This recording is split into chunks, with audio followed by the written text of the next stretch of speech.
अपने चैप्टर की तरफ। मैं इस पूरे चैप्टर में बच्चे डिस्काउंट का जिक्र कहीं भी नहीं करूंगा, कहीं भी डिस्काउंट का जिक्र नहीं करूंगा। मैं बात करूंगा तो सिर्फ और सिर्फ किसकी? प्रॉफिट एंड लॉस की। चलिए, चैप्टर का नाम क्या है भाई हमारे का? Profit and loss. हिंदी में क्या कहते हैं इसको? लाभ तथा हानि। लाभ तथा हानि, ठीक है। बहुत जीरो लेवल से भी डाउन अगर कोई लेवल हो सकता है तो वो लेवल मैं आपका लेकर चलूंगा। बहुत चीजें मैं सिखाऊंगा आपको कि ये होती क्या है। बच्चे पहले कुछ ना टर्मिनोलॉजीज हैं, कुछ नाम हैं जिनके बारे में थोड़ा सा हम देख लेते हैं, क्योंकि वो नाम अक्सर हमें इस चैप्टर में हर सवाल में देखने को मिलेंगे। सबसे पहला नाम आता है बच्चे आपके क्रय मूल्य का। कुछ नाम है जो मैं आपको यहां दिखा रहा हूं। सबसे पहला नाम आता है क्रय मूल्य का। किसका? क्रय मूल्य, जिसको इंग्लिश में क्या बोलते हैं? Cost price. Cost price. और हम पूरे चैप्टर में इसको क्या बोलेंगे? सीपी। पूरे चैप्टर में हम इसको ऐसा इतना बड़ा नाम नहीं लिखेंगे, क्रय मूल्य नहीं। हर सवाल में इतना बड़ा नाम लिखकर थोड़ी सवाल को बेकार करेंगे हम कहेंगे इसको कॉस्ट प्राइस और इंग्लिश में कहेंगे सीपी। तो जहां भी सीपी आप देखो तो उसको कनॉट प्लेस मत समझना, उसका मतलब है कॉस्ट प्राइस, ठीक है। तो अब आप सबसे पहले देखेंगे कि आप मुझे बताएंगे कि क्रय मूल्य होता क्या है। क्रय मूल्य बच्चे होता क्या है, जरा बताइए मुझे। अगर मैं बात करूं कॉस्ट प्राइस की, व्हाट इज कॉस्ट प्राइस? ये बेसिक चीजें समझनी बहुत जरूरी है, तभी आप अच्छे और बड़े सवालों को कर पाओगे। मैंने कहा क्रय मूल्य से आप क्या समझते हो? What do you mean by cost price? बच्चे वह मूल्य या फिर जिस मूल्य पर, या इंग्लिश वाले बच्चे लिखेंगे जिस प्राइस पर, जिस मूल्य पर वस्तु खरीदी जाए, वस्तु खरीदी जाती है, जिस मूल्य पर वस्तु खरीदी जाती है उसको हम क्रय मूल्य कहते हैं। भाई मान लो आप मार्केट गए, आपने कोई चीज खरीदी, आपने उस वस्तु वालों, आपने कोई नमक या फिर आपने सपोज कोई किताब ही खरीदी और आपने उस बुक के लिए मान लो 200 रुपए पे किए, तो 200 रुपए आपके लिए क्या है? क्रय मूल्य, यानी कि आपने पे किया है 200 रुपए उस चीज को लेने के लिए। तो जिस मूल्य पर वस्तु खरीदी जाए, जिस मूल्य पर कोई भी, जिस प्राइस पर कोई भी चीज, कोई भी कॉमोडिटी परचेस की जाए, वो होता है आपका कॉस्ट प्राइस, ठीक है। इसको कई नामों से बुलाया जाता है, कई सारे नाम हैं, सवालों में अक्सर देखने को आपको मिलेंगे। इसके अदर नेम मैं आपको लिखवा देता हूं जो आपको परेशान ना करें तब आकर। इसको बच्चे लागत मूल्य भी बोलते हैं। लागत मूल्य भी क्रय मूल्य को ही बोला जाता है अक्सर, लागत मूल्य, है ना। लागत मूल्य मतलब कि मान लो आप कोई चीज खरीदने नहीं गए, आप कोई चीज बना रहे हो, है ना, आप मैन्युफैक्चरर हो। सपोज आपका बीड़ी बनाने का काम है, आपका बीड़ी बनाने का काम है और आप उस बीड़ी बनाने के लिए भाई जो भी रॉ मटेरियल उस बीड़ी को बनाने के लिए चाहिए होता है वो बाहर से खरीद कर लाते हो और फिर खुद उस बीड़ी को बनाकर एक बंडल तैयार करके मार्केट में बेचते हो। तो एक बंडल को बनाने के लिए कितना खर्चा आपका आया, दैट इज कॉल्ड लागत मूल्य। क्या बोलते हैं बच्चे उसको? दैट इज कॉल्ड लागत मूल्य। इंग्लिश वाले बच्चे जो इंग्लिश में तैयारी कर रहे हैं वो लिखेंगे इन्वेस्टमेंट कॉस्ट, इन्वेस्टमेंट कॉस्ट यानी कि लागत मूल्य, ठीक है। तो क्रय मूल्य को ही लागत मूल्य भी हम बोलते हैं। जो आपका किसी वस्तु को बनाने में खर्चा आया दैट इज कॉल्ड लागत, और क्रय मूल्य यानी कि आप मार्केट गए और रेडीमेड चीज खरीद कर लाए, उसको भी हम क्रय मूल्य की ही श्रेणी में रखते हैं, ठीक है। चलो, सेकंड चीज जो है समझने वाली बच्चे वो है विक्रय मूल्य। क्या है मेरे भाई? वो है आपका विक्रय मूल्य। विक्रय मूल्य जिसको इंग्लिश में क्या कहते हैं? Selling price. क्या कहते हैं? Selling price. और इसको हम पूरे चैप्टर में डिनोट करेंगे एसपी से, सुपरिटेंडेंट ऑफ पुलिस, नहीं सेलिंग प्राइस। क्या? सेलिंग प्राइस यानी कि विक्रय मूल्य। देखो नाम से ही यहां पर बहुत सारी चीजें क्लियर हैं। आप एक बार नाम देखेंगे, नाम क्या है? सेल। सेल करना मतलब क्या होता है? सेल करना मतलब होता है कोई चीज बेचना, कोई चीज बेचना, यानी कि जिस मूल्य पर वस्तु को बेचा जाए, जिस मूल्य पर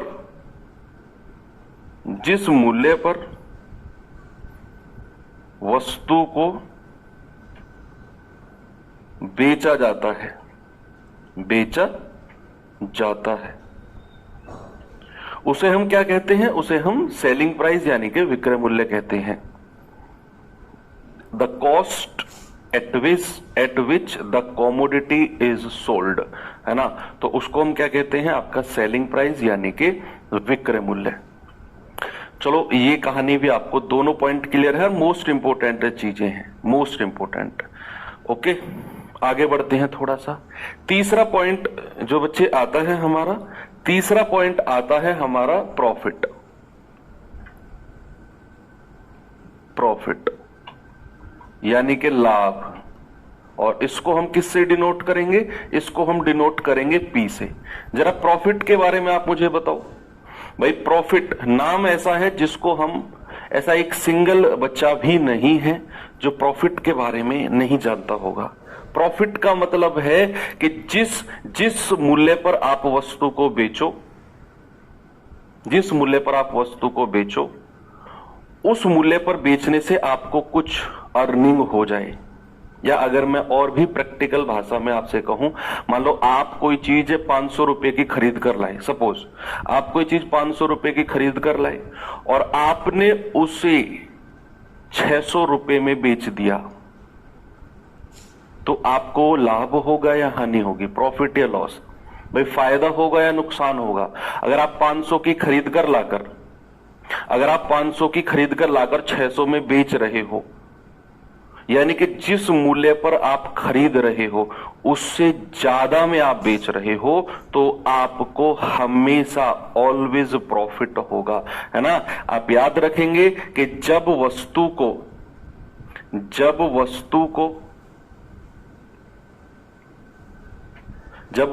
को खरीदने वाले मूल्य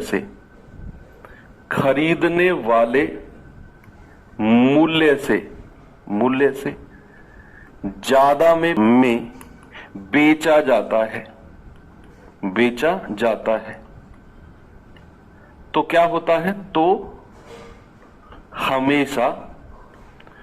हमेशा लाभ यानी कि प्रॉफिट होता है, तो हमेशा लाभ होता है। इंग्लिश वाले बच्चे लिखेंगे when SP is greater than CP। क्या लिखेंगे बच्चे? When SP is greater than CP, यानी कि जो सेलिंग प्राइस है वो कॉस्ट प्राइस से बड़ा हो। याद रखना, हमेशा बेचने वाला मूल्य ज्यादा होना चाहिए और खरीदने वाला कम होना चाहिए, तभी आपको लाभ होगा। यानी कि selling price is greater than cost price, always profit. क्या लिखेंगे? Always profit, always profit. या फिर आप प्रॉफिट को ऐसे भी लिख सकते हो, कि सेलिंग प्राइस बड़ा है, उसमें से कॉस्ट प्राइस माइनस कर दो। सेलिंग प्राइस बड़ा है और बड़े में से छोटा माइनस कर दो। सेलिंग प्राइस यानी कि विक्रय मूल्य और CP यानी कि क्रय मूल्य। तो सेलिंग प्राइस में से अगर मैं कॉस्ट प्राइस माइनस कर दूं, भाई आप सपोज एक चीज बताओ, आप 500 में कोई चीज खरीदी आपने, वो क्या हो गया? आपका क्रय मूल्य। आपने 600 में बेच दी, वो 600 क्या हो गया? वो 600 क्या हो गया? आपका विक्रय मूल्य। अगर मैं 600 में से 500 माइनस कर दूं, तो आपका जो लाभ है वो आपको पता चल जाएगा कि नहीं? पता चल जाएगा कि नहीं?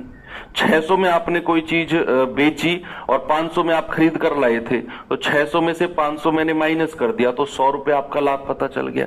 यानी कि आप बेचने वाले मूल्य में से खरीदने वाला मूल्य माइनस कर रहे हो। तो ये बेचने वाला मूल्य है, इसमें से खरीदने वाला माइनस कर रहे हो, तो आपको लाभ यानी कि प्रॉफिट पता चल रहा है। चलिए, अब यहां पर सबसे बड़ी बात आती है प्रॉफिट परसेंटेज की, यानी कि बच्चे आती है लाभ प्रतिशत। किसकी आती है? प्रॉफिट परसेंटेज यानी कि लाभ प्रतिशत। अब ये परसेंटेज की यहां पर बात हुई है। लाभ परसेंटेज से पहले एक चीज स्टार बनाकर लिख लो। और ये मोस्ट इंपोर्टेंट है, मोस्ट इंपोर्टेंट चीज कि लाभ तथा हानि, प्रॉफिट एंड लॉस, लाभ तथा हानि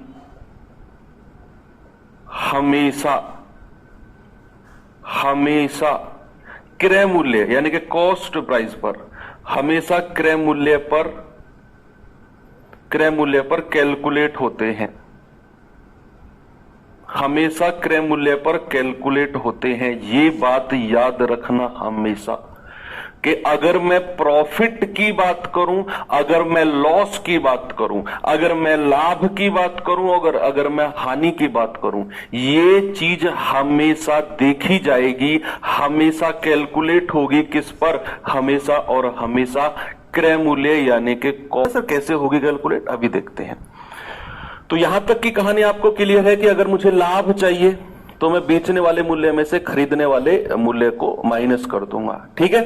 तो यहां अगर मुझे लाभ परसेंट यानी कि प्रॉफिट प्रतिशत मुझे चाहिए, ये क्या होगा बच्चे, कितना आपको लाभ हुआ है, ये तो रुपए में चाहिए आपको कि कितना आपको प्रॉफिट हुआ है, ये तो ऊपर रखना है, और नीचे हमेशा आपको कॉस्ट प्राइस रखना है और इनटू 100।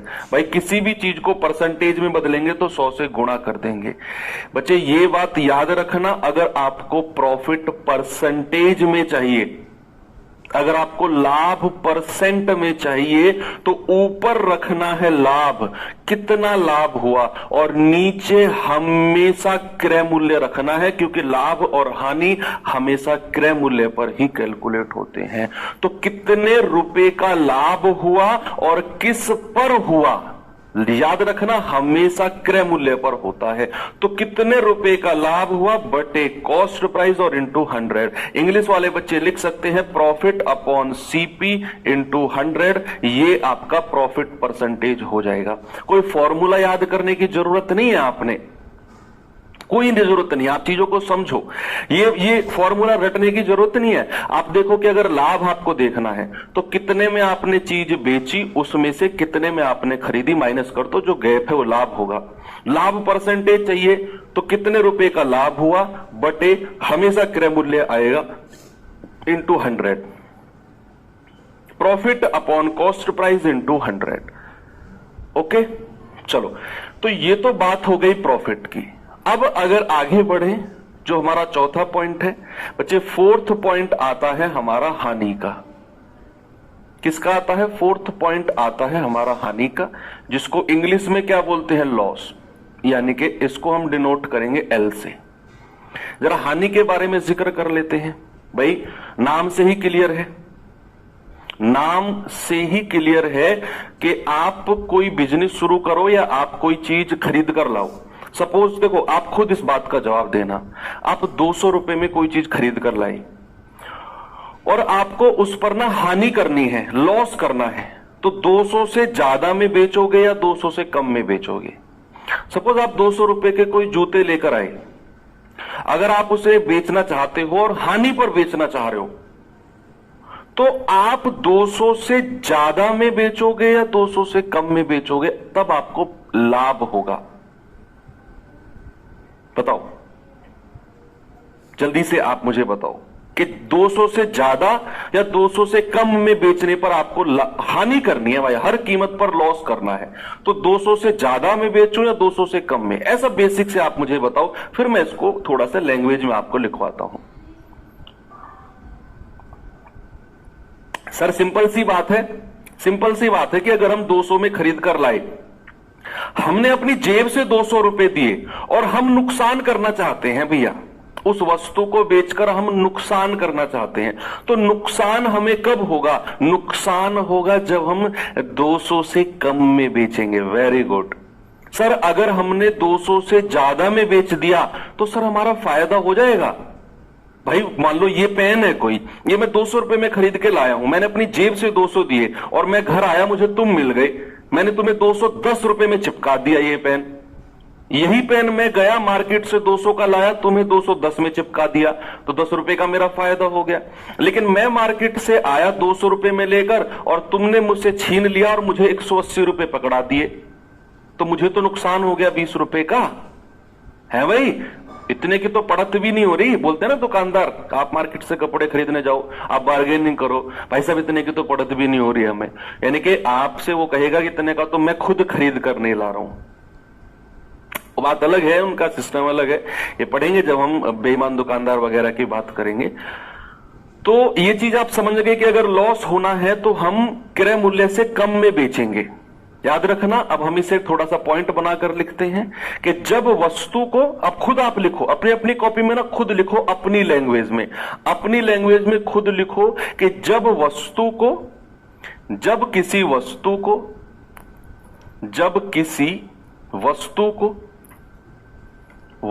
को क्रय मूल्य से कम में बेचा जाए या ज्यादा में? सर कम में बेचा जाता है, कम में बेचा जाता है तो हमेशा हानि होती है। जब किसी वस्तु को क्रय मूल्य से, when an item is sold less than the cost price, there is always a loss. ठीक है, जब किसी वस्तु को क्रय मूल्य से कम में बेचा जाता है तो हमेशा हानि होती है, हमेशा लॉस होता है। तो यहां आप थोड़ा सा ऐसे भी लिख सकते हो कि लॉस बराबर क्रय मूल्य, यानी कि सीपी में से एसपी माइनस कर दो। देखो हानि के केस में, सुनो बच्चे, हानि के केस में खरीदने वाला मूल्य ज्यादा होगा और बेचने वाला कम होगा। मान लो मैं कोई चीज 1000 में खरीद कर लाया और 800 में बेचा तो नुकसान हो गया मुझे, तो मेरा खरीदने वाला मूल्य ज्यादा है और बेचने वाला कम है। मान लो कोई चीज मैं 10 रुपए की लाया और मैंने उसको 9 रुपए में बेच दिया, तो मेरा खरीदने वाला मूल्य ज्यादा है, बेचने वाला कम है, नुकसान हो गया। मान लो कोई चीज मैं 80 रुपए की खरीद कर लाया और मैंने 75 की बेच दी, तो मेरा खरीदने वाला मूल्य 80 ज्यादा है, बेचने वाला मूल्य 75 कम है। तो खरीदने वाला मूल्य ज्यादा होगा और बेचने वाला कम होगा। तो खरीदने वाले में से बेचने वाला मूल्य माइनस करेंगे, सीपी माइनस एसपी हमेशा आपका लॉस होगा। तो यहां ये आप ऐसे भी कह सकते हैं कि सीपी जो होगा वो ग्रेटर देन एसपी होगा, सीपी जो होगा वो ग्रेटर देन एसपी होगा। क्रय मूल्य जो होगा वो बड़ा होगा किससे? बेचने वाले विक्रय मूल्य से। अगर मैं यहां पर बात करता हूं हानि परसेंटेज, हानि प्रतिशत या लॉस परसेंटेज की, बच्चे अभी मैंने पीछे आपको लिखवाया कि लाभ हो या हानि हो हमेशा किस पर कैलकुलेट होते हैं? क्रय मूल्य पर। किस पर? हमेशा क्रय मूल्य पर कैलकुलेट होते हैं। तो अगर मैं हानि परसेंटेज की बात करूं, तो कितने रुपए की हानि हुई है ये पता करना है, और नीचे हमेशा क्या रखेंगे? और इनटू 100। आप खुद बताओ, नीचे मैं क्रय मूल्य सीपी रखूं या एसपी रखूं? बताओ। अगर मुझे हानि प्रतिशत या इंग्लिश में अगर मैं कहूं लॉस परसेंटेज पता करना है तो कितने रुपए की हानि हुई, ये तो ऊपर, और नीचे क्या रखना है? और गुणा 100, आपकी हानि परसेंटेज आ जाएगी।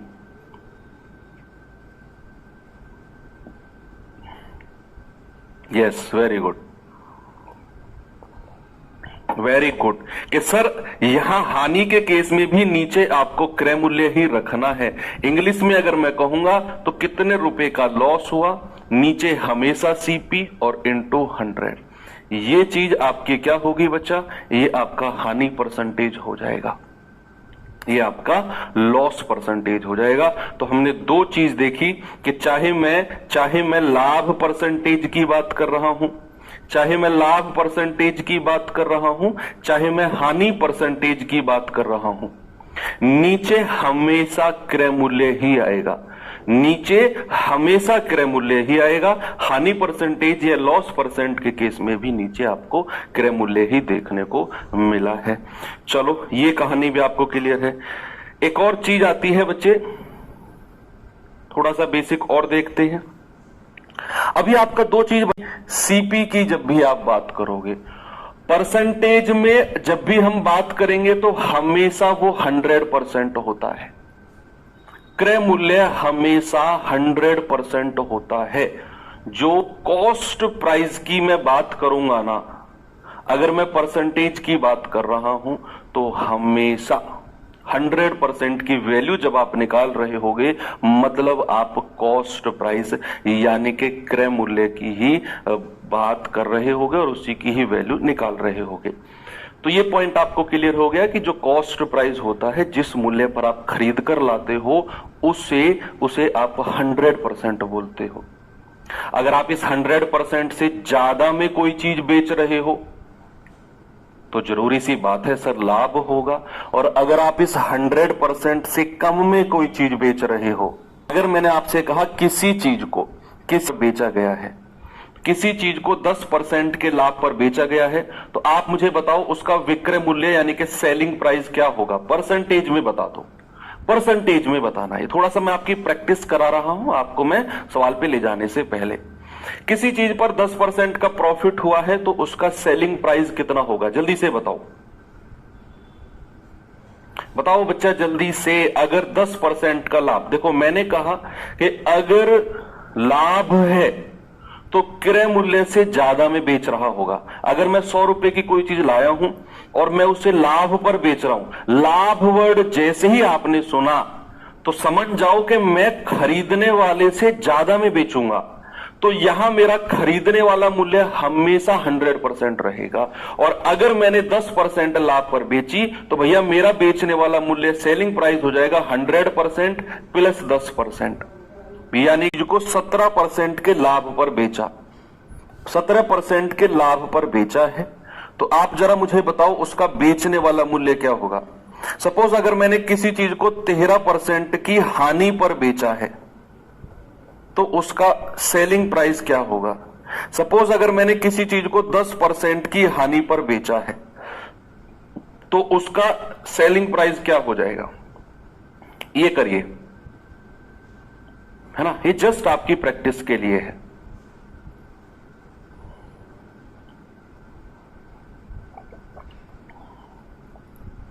वेरी गुड, चलो देखते हैं भाई। अगर किसी चीज को 17% के लाभ पर बेचा जाए, अगर मैं लाभ की बात कर रहा हूं ना तो समझ जाना 100% में जोड़ना है। तो अगर 17% लाभ है तो सेलिंग प्राइस कितना हो जाएगा 117%, तुरंत 100% में जोड़ दो। मैंने कहा 13% की हानि। बच्चे हानि कब होती है, जब मैं खरीदने वाले मूल्य से कम में बेचता हूं। अब खरीदने वाला तो मैंने फिक्स कर दिया 100% है, ऑलवेज, हमेशा। तो बेचने वाला मूल्य क्या हो जाएगा, बेचने वाला मूल्य क्या हो जाएगा। आप कहेंगे कि सर बेचने वाला मूल्य हो जाएगा 100% से कम, 100% से कम। तो आप कहोगे कि सर 100% से कम है, तो 100% में आप 13% माइनस कर दोगे, तो यहां आप कहेंगे कि सर 87% में उसको बेचना पड़ेगा, 87%। और अगर मैं 10% की हानि कहूंगा तो आप कहेंगे सर 100 में से घटा दो, 90% का नुकसान हो, सॉरी 90% में बेचना होगा। तो ये 2 पॉइंट आपको यहां क्लियर हुए कि अगर मैं लाभ की बात कर रहा हूं तो 100% से ज्यादा, और अगर मैं हानि की बात कर रहा हूं तो 100% से कम। और अगर नो प्रॉफिट और नो लॉस, अब ये आप बात मुझे बताओ, अगर मैंने आपसे बोला no profit no loss, yes ये मजा आएगा। मैंने आपसे बोला नो प्रॉफिट नो लॉस, तो आप जरा मुझे बता दो नो प्रॉफिट नो लॉस में आपका सेलिंग प्राइस क्या होगा। नो प्रॉफिट नो लॉस, ना तो लाभ ना हानि।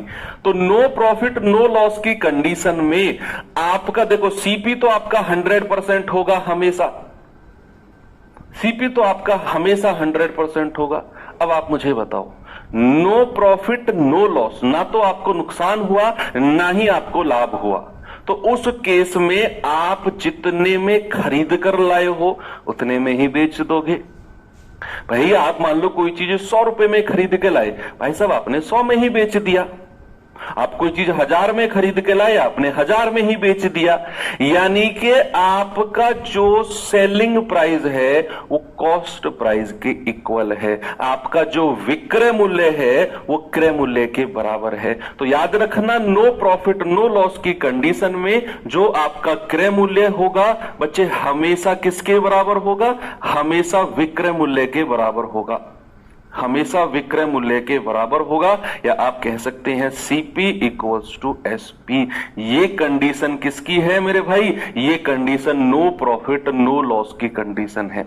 जितने में आप खरीद कर लाए हो उतने में ही आपने बेच दिया है, यानी कि 100% अगर कॉस्ट प्राइस है तो 100% ही सेलिंग प्राइस है।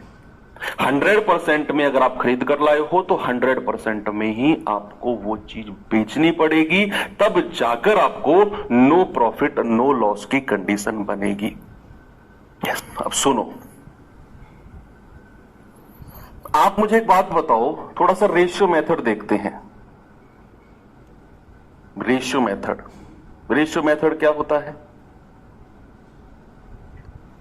देखो, मान लो किसी चीज को मैंने कहा 10% का लाभ, किसी चीज को मैंने कहा 10% का लाभ, और मैं आपसे क्रय मूल्य और विक्रय मूल्य के रेशियो की बात आपसे कर रहा हूं कि क्रय मूल्य और विक्रय मूल्य का अनुपात क्या होगा,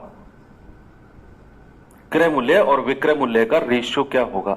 मैंने कहा किसी चीज को 10% के लाभ पर बेचा गया, तो सीपी और एसपी का रेशियो क्या है? देखो, एक तो ये तरीका है कि आप जानते हैं कि क्रय मूल्य हमेशा 100% होता है, भाई हमेशा ऑलवेज 100% होता है, और अगर उसने बोला है 10% का लाभ तो विक्रय मूल्य कितना हो जाएगा? 110%।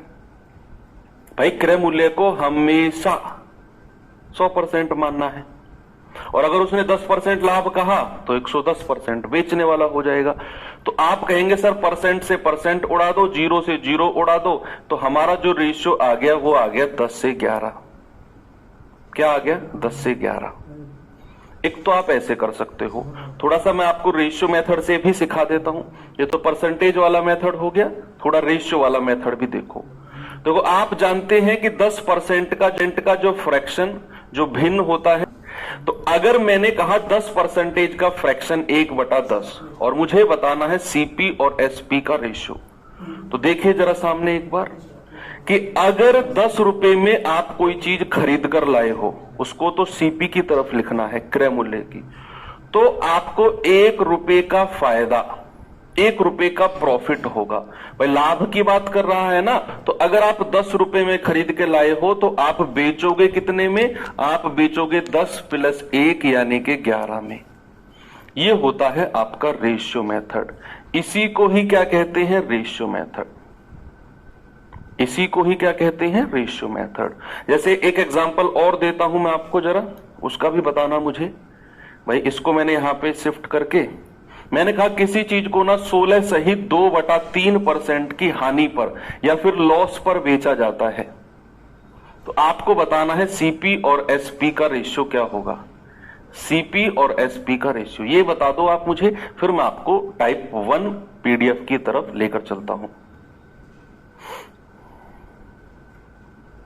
बताइए जल्दी से, सभी बच्चे बताएंगे।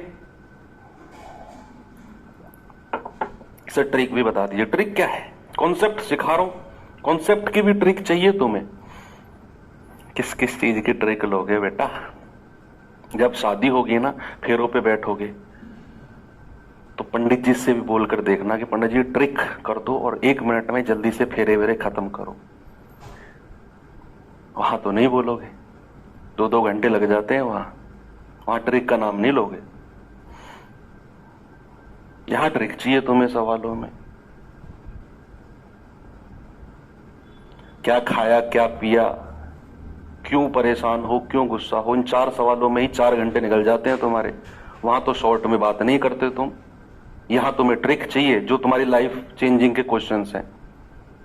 सुधर जाओ बेटा, सुधर जाओ। मैंने कहा 16 सही 2/3% की हानि है। अब 16 सही 2/3% का जो फ्रैक्शन जो भिन्न होता है वो 1/6 होता है। वो क्या होता है? 1/6। यानी कि अगर किसी चीज को 6 रुपए में मैंने खरीदा तो 1 रुपए का नुकसान यानी कि हानि हो गई, तो बेचा कितने में होगा? 6 - 1 दैट इज 5 में। तो यहां आपका रेशियो क्या बन गया? यहां आपका रेशियो बन गया 6 से 5।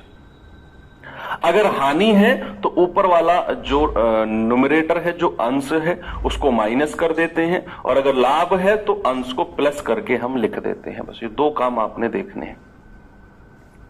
ओके, क्लियर है? चलो, ये थी थ्योरी बच्चे प्रॉफिट एंड लॉस की। अब आते हैं अपनी क्लास नंबर 1, और क्लास नंबर 1 में भी अपना टाइप नंबर 1। बहुत बेसिक चीजें हैं, बहुत बेसिक टाइप है।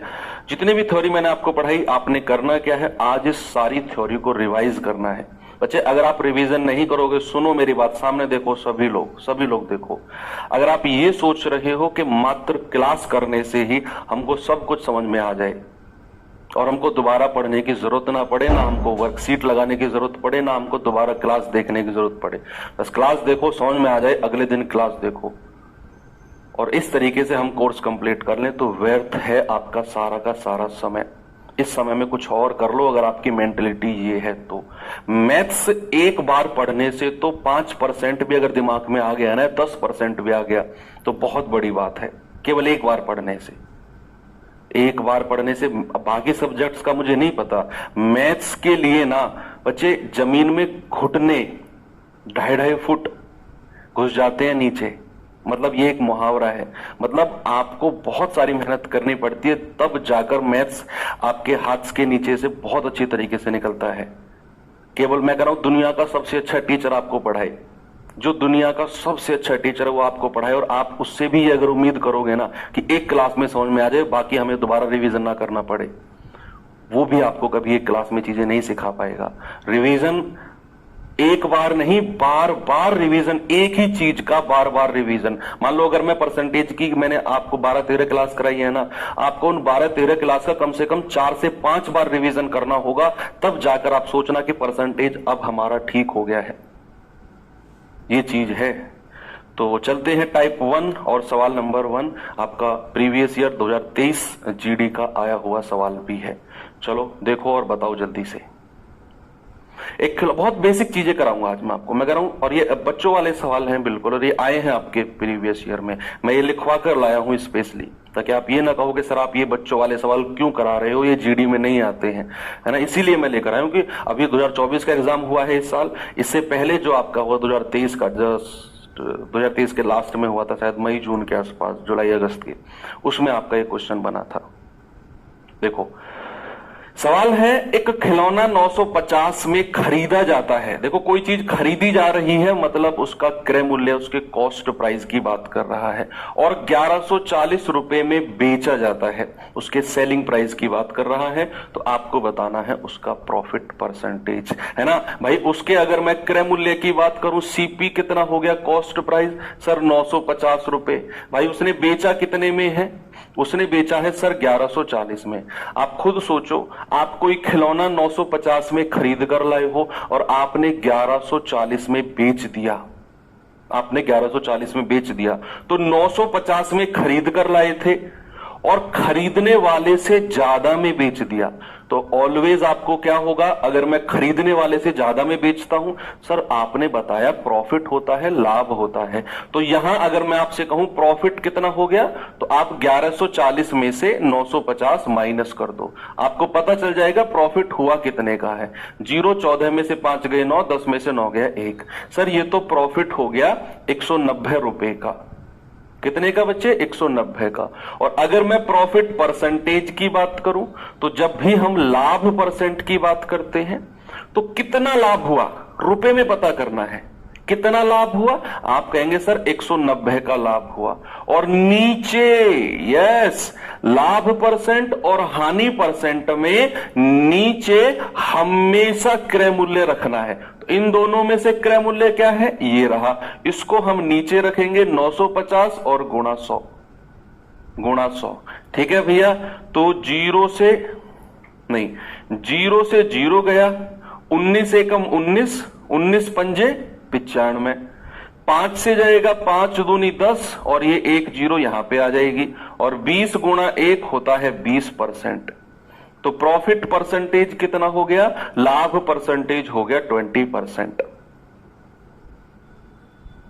ओके, आगे बढ़ते हैं। ये सवाल पे आओ, ये आपका 2023 का आया हुआ क्वेश्चन है, ये भी जल्दी से बताएंगे बच्चे जवाब क्या होगा। 15,000 रुपए में सामान बेचने पर रामू को 3,000 का लाभ होता है, तो उसका लाभ परसेंटेज बताओ जल्दी से। यहां सवाल कह रहा है कि 15,000 में सामान बेचने पर यानी कि यहां पर जो ये 15,000 है इसमें वो बेच रहा है। इसमें क्या कर रहा है बच्चे, बेच रहा है। तो उसका सेलिंग प्राइस कितना है, 15,000 रुपया। और सवाल ने कहा रामू को 3,000 का लाभ हो जाता है। रामू को लाभ कितना है, आप कहेंगे सर रामू का जो प्रॉफिट है वो 3,000 है, 3,000 है, और आपसे कह रहा है उसका लाभ परसेंटेज, प्रॉफिट परसेंटेज कितना होगा। तो क्या ये आप ऐसे करोगे कि 3,000 बटे 15,000 और गुणा 100। बच्चे क्या ये सही है या गलत है, आप मुझे बताओ, राइट या रॉन्ग। अगर मैं ऐसा करूंगा तो क्या मैं सही कर रहा हूं या गलत, बताओ जल्दी से लिख के बता दो। मैं कह रहा हूं 3,000 रुपए का लाभ हुआ, 15,000 में बेचा उसने, तो 3,000 बटे 15,000 गुणा 100। क्या मैंने सही किया, एम आई राइट और रॉन्ग।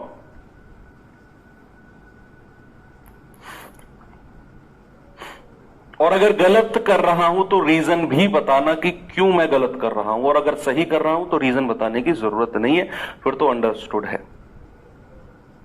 वेरी गुड सर, गलत कर रहे हो। रीजन क्या बता रहे हैं बच्चे कि सर इसलिए गलत कर रहे हो क्योंकि प्रॉफिट परसेंट या लॉस परसेंट जब भी हम निकालते हैं तो नीचे हमेशा क्रय मूल्य, हम कॉस्ट प्राइस को रखते हैं। लेकिन यहां जो ये 15,000 है ना, यहां जो ये 15,000 है सर, ये तो आपका विक्रय मूल्य है, सेलिंग प्राइस है, इसीलिए ये तरीका गलत है। नीचे हम क्रय मूल्य को रखेंगे, विक्रय मूल्य को कभी और कतई नहीं हम रखेंगे। तो ये 15,000 तो हमारा विक्रय मूल्य, इसको नीचे आप कैसे रख सकते हो, नहीं रख सकते ना। तो उसके लिए आपको सबसे पहले क्या करना होगा, आपको मेरे भाई कॉस्ट प्राइस निकालना होगा। अब आप मुझे बताओ, सुनो मेरी बात, आप ये पेन है 100 रुपए में आपने इसको बेच दिया, 100 रुपए में आपने इस पेन को बेच दिया, और आपको 100 रुपए में बेचने पर 20 रुपए का लाभ हो गया। आपने ये पेन 100 रुपए में बेच दिया और 100 रुपए में बेचने पर 20 रुपए का लाभ हो गया, तो आप कितने में खरीद कर लाए होगे। आपने 100 रुपए में बेचा और 20 रुपए का लाभ हो गया, तो आप खरीद कर कितने में लाए होगे, सर हम 80 रुपए में खरीद कर लाए होंगे, है ना। आपने 100 रुपए में से उस लाभ को माइनस कर दिया, तो आपका खरीदने वाला मूल्य पता चल गया। तो आप ये सोचो कि भाई कोई 15,000 में आपने चीज बेची और 15,000 में बेचने पर 3,000 का लाभ हो जाता है, 3,000 का लाभ हो जाता है 15,000 में बेचने पर, तो आप खरीद कर कितने में लाए होगे। आप कहोगे कि सर 15,000 में तो बेचा है, अगर मैं उसमें से ये लाभ माइनस कर दूं 3,000, तो सर मैं पता कर लूंगा कि मैं उसे 12,000 में खरीद कर लाया होगा, मैं उसे 12,000 में खरीद कर लाया हूंगा। बात समझ में आई ना आपको कि 15,000 में बेचा आपने कोई भी सामान और आपको 3,000 का लाभ हो गया, तो मैं अगर कहूं कितने में खरीद कर लाए थे, आपने कहा अच्छा सर 15,000 में बेचा, 3,000 का लाभ हो गया, 15 माइनस 3 सर 12,000 में मैं उसे खरीद कर लाया हूं, है ना। तो 12,000 क्रय मूल्य मिल गया। अब आप प्रॉफिट परसेंटेज कह सकते हो कि सर लाभ है 3,000 रुपए का और क्रय मूल्य कितना है 12,000 रुपया, और इंटू 100। तो आप कह सकते हो 3 जीरो से 3 जीरो, 3 एकम 3, 3 चौके 12, 4 से जाएगा 25 चौके 100, और 25 एकम 25, यानी कि यहां लाभ परसेंट कितना आ गया मेरे भाई, 25% आ गया। ऑप्शन नंबर बी आपका सही है। तो ऐसे तो बिल्कुल भी मत करना आगे से, ऐसे बिल्कुल भी आपने आगे से नहीं करना है। क्या कर दिया ये, ऐसे आपने बिल्कुल भी आगे से नहीं करना है, ठीक है। वेरी गुड, आगे बढ़े तो चलो ये सवाल करिए जरा।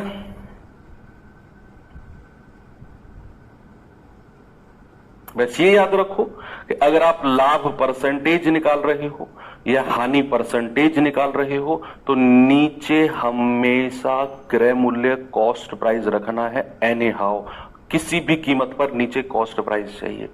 अब वो कॉस्ट प्राइस कैसे निकालना है वो आपकी हेडेक है, कैसे आप निकालो बताओ। सवाल है, एक किताब का क्रय मूल्य 150 रुपए है। एक किताब को 150 रुपए में खरीदा गया, क्रय मूल्य 150 मतलब 150 में उसे खरीदा गया, और 20% लाभ पाने के लिए कितने की कीमत पर बेचना चाहिए। If the cost price of a book is 150 then at what price should it be sold to get 20% profit. देखो यहां सवाल ने बोला कि भैया 150 रुपए में तो उसे खरीदा गया है और उस पर जो लाभ हुआ है, प्रॉफिट परसेंटेज जो हुआ है वो 20% का लाभ हुआ है। अब आपके पास इस सवाल को करने के दो तरीके हैं। आप या तो इसे रेशियो मेथड से कर लो या फिर आप परसेंटेज से ही कर लो कि भैया अगर 20% का लाभ परसेंट में हुआ है तो लाभ होगा कितना, 20%, 20/100, और किसका, क्रय मूल्य का। भाई लाभ हमेशा क्रय मूल्य पर ही तो मिलता है, तो 20% का अगर लाभ मिला है तो 20/100 150 का, 20 एकम 20, 20 पंजे 100, 5 से जाएगा 5 तिया 15 और 30 एकम 30, यानी कि जो प्रॉफिट हमको मिल गया वो 30 रुपए का मिल गया। जो प्रॉफिट हमको मिला है वो 30 रुपए का मिला है। क्यों, क्योंकि परसेंटेज में दिया हुआ था 20% और ये 20% हमने निकाल दिया 150 रुपए का, 20/100 गुणा 150, तो हमको पता चल गया 30 रुपए का लाभ हुआ। तो किसी चीज पर अगर 30 रुपए का लाभ हुआ है तो बेचा कितने में गया होगा, सर 150 में खरीद कर लाया हूं, 30 का लाभ हो गया तो 150 से ज्यादा में बेचा है। कितना ज्यादा, 30 ज्यादा, सर 180 में बेचा होगा। ये आपका विक्रय मूल्य आ गया 180। आप ऐसे भी कर सकते हो कि सेकंड मेथड क्या है, सेकंड मेथड क्या है कि 20% का फ्रैक्शन कितना होता है, 1/5। तो यहां से सीपी और एसपी का रेशियो कितना आ गया कि भाई 5 रुपए में कोई चीज खरीदी और 20% का लाभ है तो 6 में बेची होगी, 6 में बेची होगी, और आपको तो क्रय मूल्य दे रखा है 150 रुपए, यानी कि 5 यूनिट का मान कितना, 150 रुपए।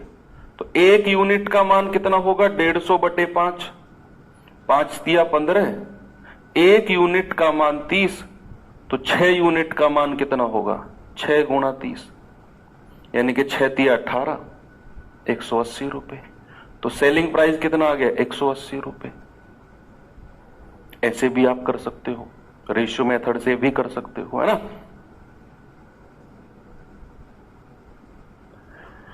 ये सवाल बताइए जल्दी से, एसएससी जीडी 2024 अभी जो लेटेस्ट में बचा आपका एग्जाम हुआ है उस एग्जाम में ये सवाल आपका बना है, जो लेटेस्ट में आपका एग्जाम हुआ है। बताओ, एक वस्तु का क्रय मूल्य जो है वो 360 रुपए है। बच्चे क्रय मूल्य 360 का मतलब है कि उसे 360 में खरीदा गया है। यदि लाभ प्रतिशत 8% है, 8% का प्रॉफिट है, तो लाभ का मूल्य कितना होगा। इस बार वो आपसे विक्रय मूल्य नहीं कह रहा, वो कह रहा लाभ रुपए में कितना होगा। अगर देखो उसने कहा क्रय मूल्य 360 है, यानी कि सीपी कितना है 360, और वो कह रहा है जो लाभ है वो 8% है, प्रॉफिट कितना है 8%, और आपसे कह रहा है बताओ जो लाभ है ना वो रुपए में कितना है। अभी आपका अभी जो 2024 चल रहा है इसी वर्ष आपका ये पेपर बना है एसएससी जीडी का, और उसमें ये सवाल आया है। भाई लाभ पूछा है, परसेंट निकाल दो सीधा। अगर मुझे प्रॉफिट रुपए में निकालना है तो 8/100 और किसका 360 का, ये हमारा रुपए में आ जाएगा। लाभ कितना है, जीरो से जीरो उड़ा दो, 2 पंजे 10, 2 चौके 8, 4 की गुणा करेंगे, 4 छिंग 24, 4 तिया 12 और 2 14, 144/5 रुपए। इतने रुपए का लाभ हो गया। अब ये आगे भी सॉल्व किया है उसने, तो 5 दूनी 10, 4 बचा, 5 अट्ठू 40, फिर 4 बचा, 5 अट्ठू 40, यानी कि 28.8 रुपए का उसे लाभ हो गया। ऑप्शन नंबर ए आपका सही जवाब है, 28.8। आसान चीज है, 2024 में आया है सवाल, 1 नंबर पक्का। एक और सवाल बताओ जल्दी से।